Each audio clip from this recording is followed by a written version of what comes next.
নড়াইলে BNP নেতার বাড়িতে অগ্নিসংযোগের অভিযোগ, ঘটনাস্থল পরিদর্শন করছে পুলিশ। বিস্তারিত থাকছে নড়াইল থেকে মোহাম্মদ রাসেল শেখের প্রতিবেদনে।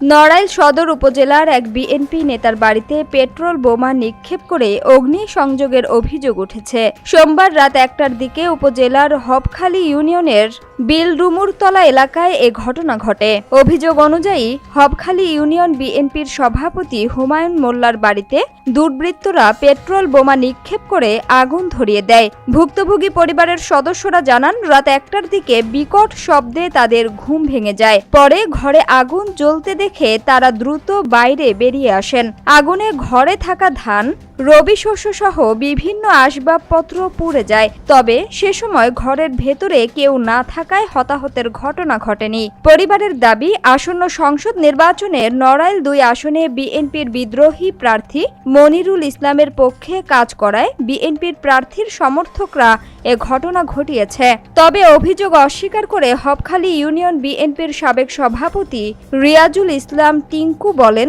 বিএনপির বিদ্রোহী প্রার্থীর সমর্থকরাই পরিকল্পিতভাবে আগুন দিয়ে আমাদের লোকজনের বিরুদ্ধে অপপ্রচার চালাচ্ছে।